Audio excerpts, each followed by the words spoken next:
Hi everyone, this is the first lecture of Unit 6. This unit is on air pollution and climate change, that those two obviously go together. We'll spend about 75% of the unit on air pollution and then start talking about climate change. However, I've divided the lectures for this unit up into one for air pollution, and then the first part of climate change is the second lecture. But this first one's going to be quite a bit longer than the climate change part. Okay, so we'll start with this slide of Mexico City on a clear day versus a smoggy day. This is straight from the book.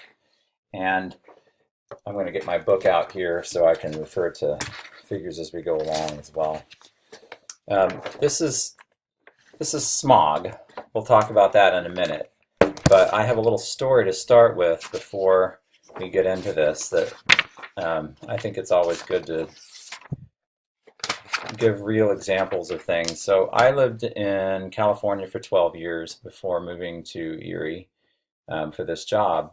And the first place I lived in California was in Fresno, which is in the Central Valley. And we moved there. I moved there to work in the mountains. I moved there with my wife, and I got a job in the mountains, and that was great. But from the city, you can't see the mountains, at least not on days that look like this. And we moved there in August, and we just kind of thought, oh, okay, well, I guess we're too far away from the mountains. But come October, after the first rains came through, all of a sudden you could see the mountains, and it looked like this. It was knocking all that smog and other air pollutants out of the sky. And it was a completely different place. We were blown away by how different it seemed. And of course, the air was a lot better. So it was really disturbing to have to walk around the rest of the time and see it like this and imagine what might be going into our lungs as we were doing that. So a lot of cities in dry climates have that same problem. We'll talk about that in a minute. Okay, I want to give you a little bit of background on the Earth's atmosphere before we go too far into things. Here's a cool profile of the Earth's atmosphere, starting from the surface down here and going up. We live in the troposphere. That's the first layer of the atmosphere. Then we have the stratosphere, the mesosphere, and the thermosphere. This line shows you the approximate temperature. Temperature goes down as you go up in the troposphere, then it actually goes back up, then it actually goes back down, then back up. These are all these different layers of Earth's atmosphere that are really important in maintaining our climate and also in doing things like keeping harmful UV rays out of the troposphere, which is what this ozone layer does that we'll talk about later as well. So keep this in mind. Sort of in the back of your mind, picture this as we talk about different pollutants and pollution problems today. Okay, so a little bit more about Earth's atmosphere. Throughout all of those layers, we can break down the concentrations of different gases into two main gases. We think of air as comprising oxygen, but actually it's a small component of air. Air is mostly nitrogen gas, which is non-reactive. It doesn't really do anything. And then 21% oxygen. And if you add those two together, you get 99%. All of the remaining 1% of air is all these other gases, including things like carbon dioxide. There are natural sources of air pollution, and there's some pretty obvious things like wildfire puts a lot of pollutants up into the air, including sediment, suspended solids, volcanic eruptions, wind, and in case of wind, what it's doing is eroding the soil and also putting particulates into the air. We're really going to focus on human-caused air pollution because that's what we've changed. The natural sources of air pollution have been like this for hundreds of thousands of years, but it's the human-caused air pollution that we need to worry about because that's where we've really changed things a lot. For human-caused air pollution, we can divide pollutants into two categories. Primary pollutants, which are released directly from a source. Imagine like carbon monoxide or dioxide coming out of a tailpipe of a car. And secondary pollutants, which form a reaction with the primary pollutants. So you've got some of the primary pollutants floating around in the air, like carbon dioxide, and then you have these other things that react with them and form these other compounds that are classified as secondary pollutants. So we can subdivide all of, and these are actually the classes that the EPA uses. We can subdivide all of the human-caused air pollutants into 6 major classes. First one is carbon monoxide. These classes are they're not divided up by chemicals or anything like that. They're just what works for the EPA because they're the most problematic things. So the first one is carbon monoxide. That's just the chemical formula of CO, a carbon and an oxygen. It's like carbon dioxide with one less oxygen. This mostly comes from fuel combustion, and we know that this, at least a lot of you probably know that this can be toxic because this is how some people have accidentally killed themselves by leaving the car running in the garage and falling asleep. It can build up in your house. Some people have carbon monoxide detectors in their house. You have to be careful. It's odorless, so you have to have a detector. We also have sulfur dioxide, which comes from coal combustion. You'll notice as we talk today that a lot of things come from coal combustion. I want to make this point really well because it's completely illogical that as a developed nation we would be wanting to go back to coal. Coal is a very, very dirty form of fuel. It's dirty to mine, dangerous to mine, and dirty and dangerous to burn. So it makes no sense to try to be going back to that. Certainly not any sense from an environmental standpoint, and it really doesn't make any sense economically either. Nitrogen oxides, these are sometimes called NOx gases because they come from the chemical formula NO with a different number down here. This should be a big O, by the way, instead of a small o. These usually come from vehicle engines. Volatile organic compounds. A good example of this is methane. These are carbon compounds from both vehicles and factories.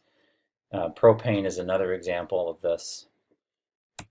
Particulate matter. These are solid or liquid particles suspended in air from agriculture and combustion, for example, soot.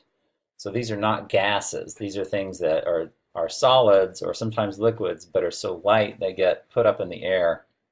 This is actually another problem that we had in Fresno when I lived there. There's so much agriculture in the region that all that soil gets kicked up into the air, and because it doesn't rain for 6 months straight in the summer, it just stays there and it doesn't come out until the first rain comes through in October. And finally, lead. This is a really big one. Most of the lead that we end up with in the atmosphere these days comes from industry. It used to also come from vehicles when we had leaded gasoline. Lead's a neurotoxin. It can cause malfunctions of the central nervous system. It's definitely not something we want anywhere in the environment, in the water or in the air. And the way it causes damage is slow but steady and never goes away, and it's very, very bad. So one success story is how we removed lead from our gasoline starting in the 70s. That worked very well. And it was done in a way that was sort of quick and painless and didn't get a lot of pushback from industry on that. And so it actually is a good success story. Okay, so all of these things that can get up in the air also have different residence times. The residence time is the amount of time a pollutant spends in the air. And if it's dangerous, that's one thing. But then how long it stays up in the air as a dangerous compound is another thing. So we could have some compounds that are toxic but don't last very long in the air. Those wouldn't be as bad as those that are toxic but do last a long time. Here's an example. So on the x-axis here we have the residence time in the atmosphere. On the y-axis it's the scale of impact. So here are some examples. We talked about sulfur dioxide and NOx gases. they don't stay in the atmosphere for very long, a matter of hours to a few days. On the other end of the spectrum, we have carbon dioxide up here and methane up here. These are greenhouse gases, and they're powerful greenhouse gases partly because they can stay in the atmosphere for years. This is why it's so important to start doing things about limiting greenhouse gases now, because whatever we do now, we're already stuck with for at least another 50 to 100 years before we start seeing the changes of anything happening. Okay, so in response to all of this, we've had some different phases of the Clean Air Act being passed, starting with 1963, and we're talking about the United States here now. So in 1963, the original Clean Air Act simply funded research on pollution control. It didn't really do much more beyond that. It was amended again in 1970 to set stricter standards for air quality and impose limits on new sources of emissions. That's also the time, I believe, you can read more about this in your book, but I believe that's also when the EPA was started in 1970. It was amended again in 1990 to strengthen regulations and introduce an emissions trading program, kind of like the cap and trade program that people have suggested might work for carbon.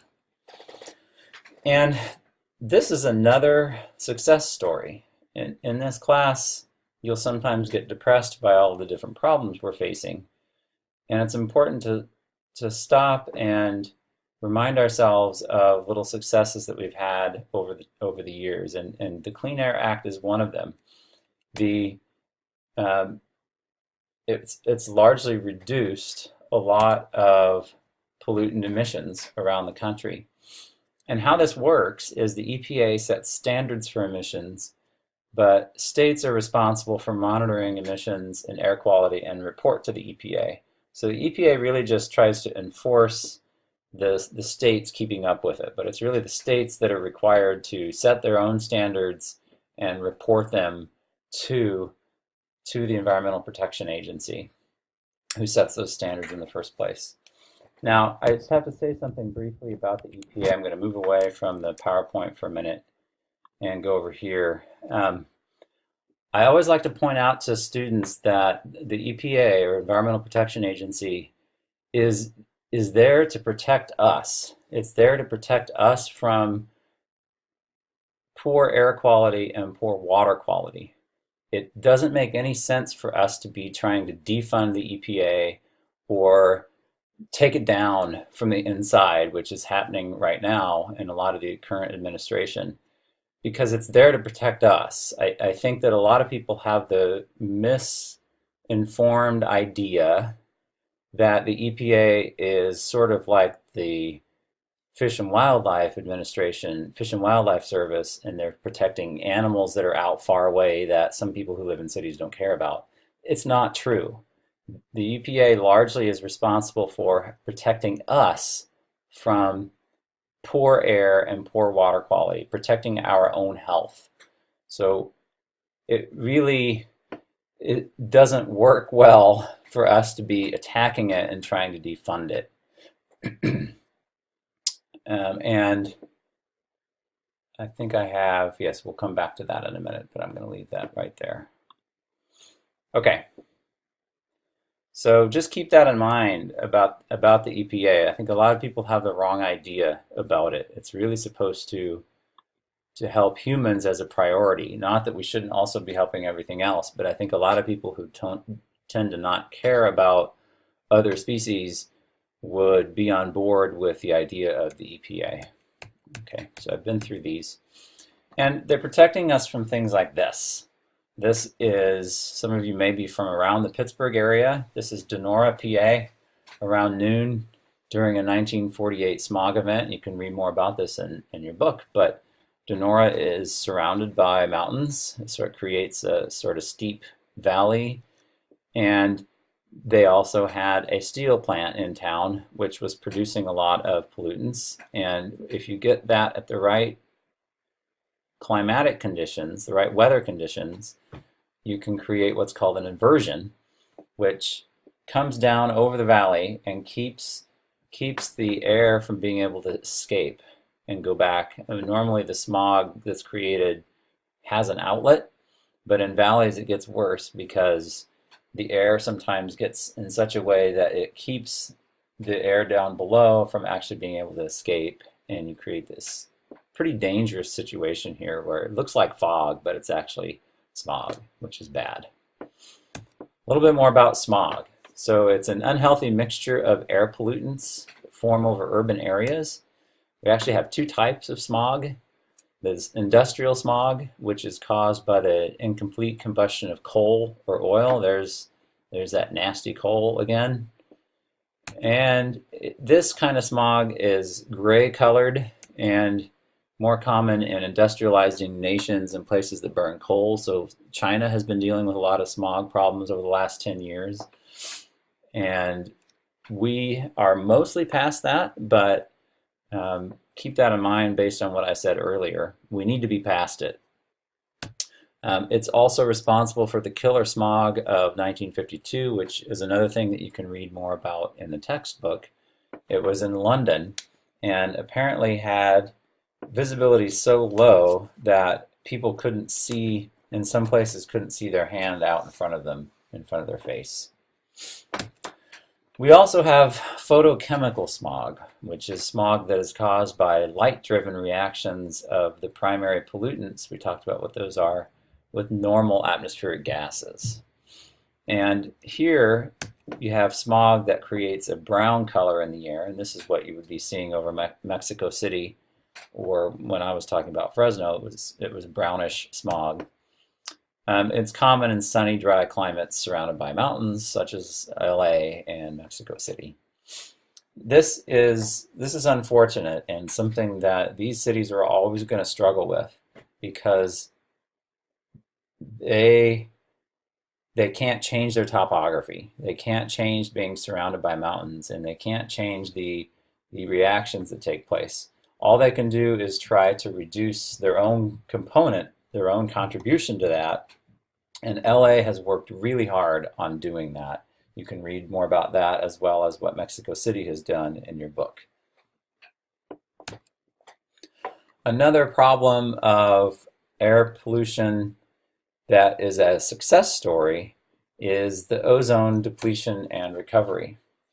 So ozone is a molecule that acts like oxygen, O2, but is more reactive. So ozone is O3. It's like taking an oxygen molecule and adding another oxygen to it, the oxygen that we know from the air. It's more reactive and can damage plant and animal tissues.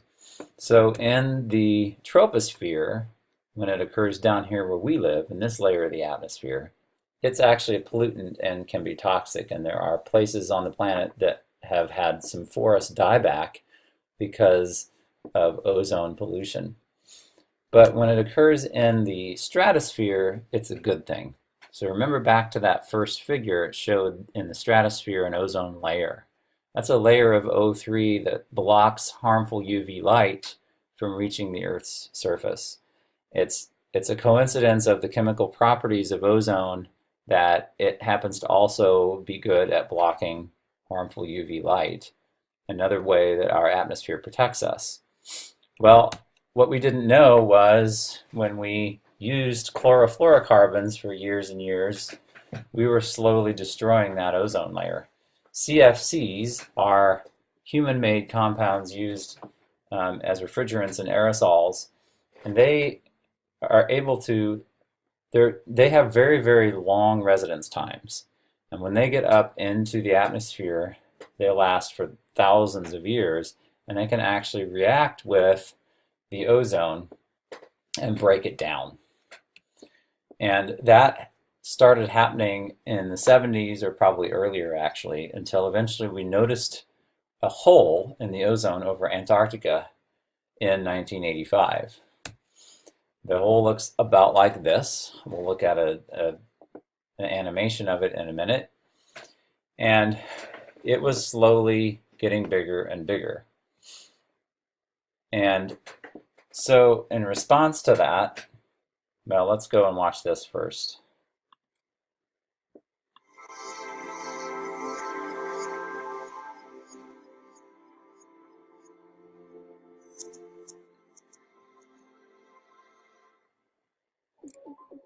So this video is going to show you what ozone concentrations look like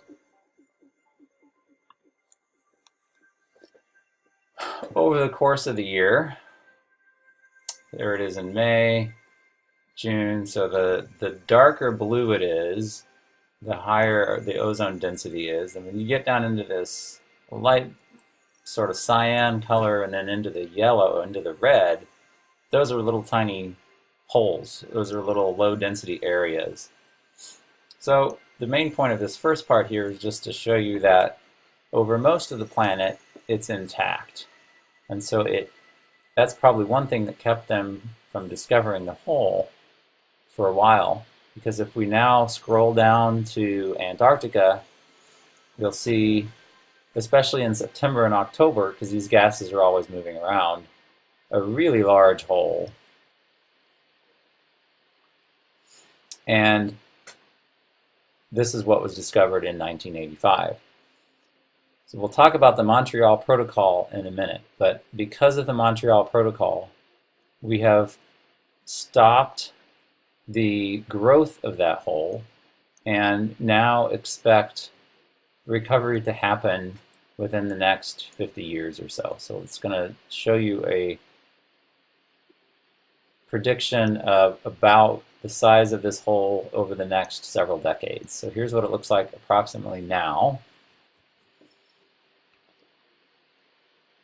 And it's going to take a while for it to start recovering because of the long residence times of those different compounds.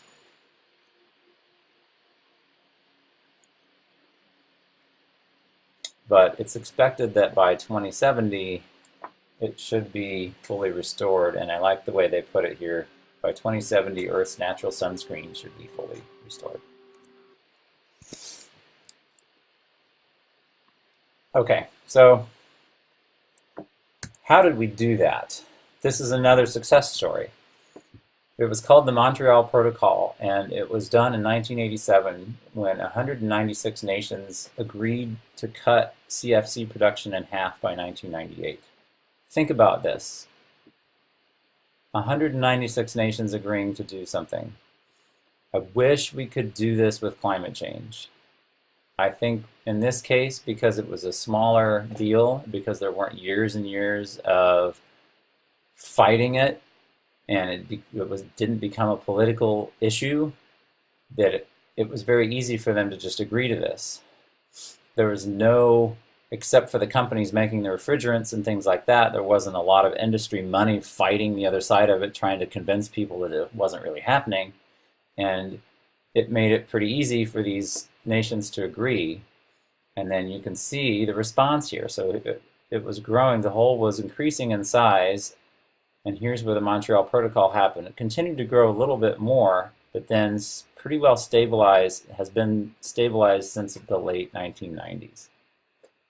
This is what is so important about most environmental problems, but especially the global ones like climate change. We can't just say, well, that country's going to have to figure it out for themselves, because these gases move around, water moves around. It becomes somebody else's problem when we do something that's not environmentally friendly. We have to all work together to solve these problems. One last thing for air pollution, and that's acid deposition, or what used to be called acid rain. Acid rain is deposition or precipitation of acidic rain, snow, or dry particles. And what we mean by acidic is that the pH of the rain is lower than it normally is under conditions where you don't have this happening. And it can happen with snow as well as other particles, and it's a problem because it changes the soil chemistry, which completely alters all the organisms living in the soil, can also change the pH of lakes and rivers and keep certain organisms, species of fish, and other invertebrates from actually being able to live in those places. And acid rain is a funny problem because it tends to have a very different, in terms of geography, where the source is often far away from the place where the problem happens. So here's a drawing trying to show that, where you have all this, these pollutants going up into the air around a city, and then they get carried by the trade winds, sometimes all the way across oceans, or sometimes just across continents, until they form and become a part of the water cycle and get into the rain or other forms of precipitation and then fall down on land somewhere else. This has happened in Europe. We had some problems with it in New England. We're downwind from the Great Lakes factories. And what happens is it can kill animals directly and also kind of slowly but surely by lowering the pH. This is a problem that has sort of been fixed, but not completely. We were made aware of it and some changes were made, but we haven't gotten rid of all those pollutants in the atmosphere, so it still definitely happens. Okay, that's going to do it for the first lecture. We'll have one more for this unit after this one. I'll see you later.